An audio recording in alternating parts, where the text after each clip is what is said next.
funny cast of City's Brooklyn Nine-Nine hit the road to bring the laughs live to a Canuck crowd, and we caught up with the cast in this Canadian exclusive.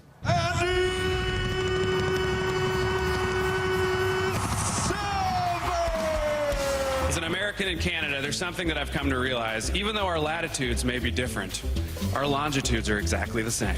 The star of City's Brooklyn Nine-Nine and his hilarious castmates crossed the border for the Just for Laughs festival. Before hitting the stage, Sandberg caught up with BT Montreal's Alexandre Despatie. Montreal loves you. Can you say the same about Montreal? It's my first time here, but I've been having a blast. Yeah, I went out last night, got into it. Oh, yeah.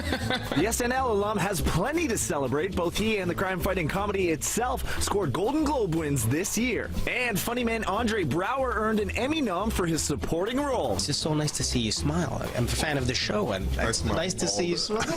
See, but I have to do that deadpan, right? I made my mistake. Okay, so I smile all the time. Very nice man. Yes, he is.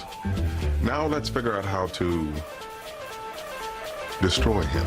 And City's Wilder Weir found out why the rest of the cast is smiling too. I know this is your first time in Montreal. What's your first impressions of the city? I think it's beautiful. It's beautiful. It's like, you know, you see the French thing, and I can't understand what people are saying, and it makes it real nice, because when they talk about you, you think they're saying something nice. Do you know any French words?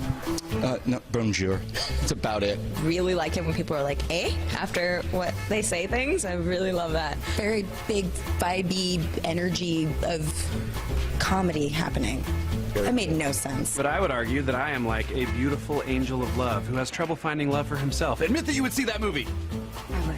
Thank you for your honesty. Everyone who's friends on the show is really friends now in real life, which is great. Now the Comedy Pals are gearing up for their sophomore season. But what can fans expect from the show? Perfection. Catch season 2 of Brooklyn Nine-Nine here only on City this fall. Chelsea, thank you. Thank you. Thank you. Thank you. Thank you. Thank you. Thank you. No, thank you. But seriously, thanks. Not awkward at all. Michael Douglas and Diane Keaton have one last chance for a great romance in And So It Goes, and they told me why their roles were a perfect fit. This house is $8 million. The house is not worth $8 million. And you'll get hit by a bus if the driver does what he's paid to do. It's a perfect script for, well, obviously for Michael Douglas. I mean, my God, to play a kind of schmuck, a loudmouth jerk. I think it's perfect for him, and he's great at it. Is what you're going to say really worth what I'm about to say back? While both are big screen staples, this is the first time Douglas and Keaton have starred together. So, how did it go? He's Michael Douglas. I mean, he's just he's a great actor. But as for kissing... Suddenly there's this mouth on mine, locked on mine. That's a pit bull. It was too insane, but fun at the same time. I really can't get over that. I think it was her, you know. She was the pit bull. Well, no, I wouldn't call her that. Maybe a rabid French poodle. That makes me feel good. It's a compliment. And So It Goes hits theaters today.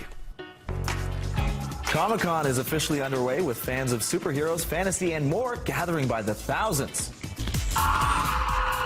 Jack Black, Jeff Bridges, and even Betty White. ComicCon is bringing big names to San Diego. People at ComicCon are the best, and the energy here is really great. On opening day, the crowds were treated to a close-up look at Ben Affleck as the Caped Crusader in Batman vs. Superman: Dawn of Justice, which is due out in 2016. A much shorter wait for Sharknado 2, the second one. With the sequel hitting the small screen next week, its star Ian Ziering says don't count out a future installment set in Canada. Anything's possible.